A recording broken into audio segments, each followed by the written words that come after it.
Hey everyone, I just want to give you some parting thoughts for Learning Plan 7. I know we're about a week past it, but I just finished the grading for this learning plan, and I'm always just struck with the magnitude and the grief of this topic.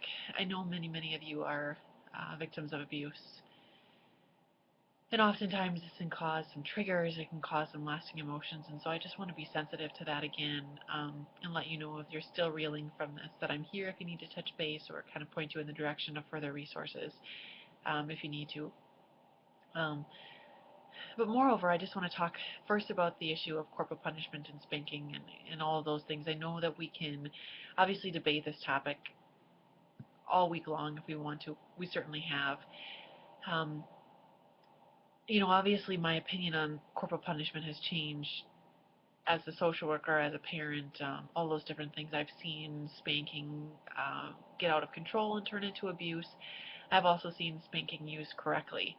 Um, with that being said, our job as social workers, and when I was a social worker for the county, was never to tell a parent that they didn't have the right to spank their child or use um, what I call hands-on discipline. What I did want to do was teach them the way to use hands-on discipline appropriately. So keeping in mind, it's not my job to give them my opinion, it's my job to present the facts. So to say, if you're going to use hands-on discipline, this is what you need to be able to do. You need to be able to control your anger. You need to not be able to leave marks, lasting marks. You need to make sure that the child understands why it is they're receiving this consequence. You need to do it in a controlled fashion. It needs to be consistent. More importantly, about any form of discipline, it needs to be consistent. When it's erratic, the child gets really mixed messages about what their expectations are and really how they should be responding to you. And so you never know, is this behavior going to equal this or is it going to equal that? And that is the biggest thing that I think parents need to communicate is consistently what is your form of discipline. So I just needed to be sensitive to that when I worked with families who used hands-on discipline was, you know what, if this is your choice to spank, I can't tell you not to do that. I can, however, tell you the way in which this discipline needs to look so that it isn't abusive. But I think primarily it's about relationships with your children. If you don't have a relationship with your child and you're using hands-on discipline, that can be really detrimental. Oftentimes, the most effective form of hands-on discipline is when there's a loving relationship with the parent to child and the child understands that they've made a wrong decision. There's consistent discipline. It's not abusive. It's corrective. With that being said, I know it's not right for every family and every parent, and I'm not saying it's right or it's wrong. But as a social worker, from that perspective, I had to be open to all different forms of discipline, but making sure that the families I were working with that were using hands-on discipline were doing it appropriately. With that being said, as a social worker, when I worked with foster families, we were not able to let them use hands-on discipline. So there were no, as a foster parent, they could never use hands-on discipline. So just know that as well. The other thing I just want to touch base on is just kind of the magnitude of just child abuse in general and how it can leave us really feeling helpless and hopeless when it comes to this field, and keeping in mind that oftentimes when we look at the magnitude of what this problem is, and we look at the generations that have been affected by child abuse, as we look at families that kind of come through the door that revolves over and over again, and we wonder, is what we're doing making any form of difference? I have to believe that it does, and that it has, and that it will, and that even if you can just save one child, that your job over the course of your lifetime was worth it. And sometimes the seeds that we plant as social workers, as helping professionals, as case managers, as therapists, psychologists, whatever we choose to be, police officers, nurses, we don't know what those seeds are going to end up being. But I guarantee you that if we are able to fight for a child and fight for a family, that someday we'll be able to see the fruits from our labor. So I hope that makes sense to you. And I know that there are seeds that I planted that I haven't seen grow yet, and I might not see for many years to come, or I may never see them. But I have to believe the work that I did was fruitful and was worthwhile. Otherwise, you get caught up in the magnitude of the problem, the systemic nature of child abuse and neglect. Um, the thing I really just want to hone in on is, again, reminding you guys that poverty does not cause child abuse, but it is a huge risk factor. Keeping in mind when you're poor, when you're in poverty, when you're in low socioeconomic status, it brings a lot of stress. There's concern of, am I going to eat tonight? Where am I going to sleep? Am I safe? What about this job? There's all of these different pressures that happen.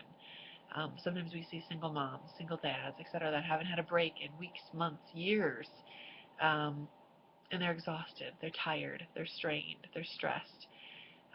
It doesn't mean they're going to abuse their child, but it might mean that it's the line between abuse that gets crossed due to their own exasperation.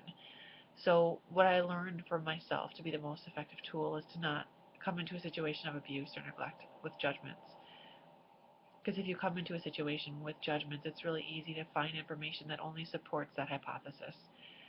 If you come in with the mentality of, I'm not sure what's going on here, it's clear this parent is overwhelmed, overstressed, overworked, whatever it might be, and I just want to help, rather than they're the worst parent in the world, and here we go again, this is exactly like so-and-so, and all of those things, but instead just walking in and saying, I just want to be a support for this parent. What they did was wrong. Do I like what they've done? Absolutely not. Do I condone it? No. Is it this child's fault? Without a doubt, absolutely not. But if we alienate that parent, if we, make them feel as though they're the scum of the earth, we're not going to get anywhere. So just keeping in mind that it's our job to come in and provide a support system for someone who probably hasn't felt supported before. Um, but it is okay when you support them to let them know what they've done is not okay. They can't continue to do it, and they have to make a different choice. Obviously, there are cases where there is no redemptive value, and the children just need to be removed, and that's the end of the story. But again, I'm talking more about those families that are they're limited. They need some help. So with that being said, those are kind of my final thoughts for Learning Plan 7. We're in the midst of Learning Plan 8. We have one more to go. I want to encourage you to make sure that you look at your grades. Um, Everything should be updated thus far. I did notice there were a few extra credits that I may or may not get to tonight. And so your extra credit may not be in there quite yet. It should be in there in the next few days. But I'd like to wrap up. Final grades will definitely be in there by the 17th of December, but it leaves us with like 2 weeks pretty much to get all of this coursework done. So with that being said, you should know kind of where you stand as far as your grade. You want to check in with Learning Plan 10, which is a final reflection. This is where you are going to address the competencies of the course. So you may want to start working on that now to avoid feeling really overwhelmed at the end of the semester. You can turn that in at any time, and I'll grade it whenever you submit it. So that's kind of where we're at. Just a little, I guess, summarize. Wow, it's late at night, huh? Well, late for me at 8:05, but um, a little summary of kind of where we're at. And then on another side note, I just wanted to thank you for all of you that responded to the evaluations. This is the first time we've ever evaluated online courses.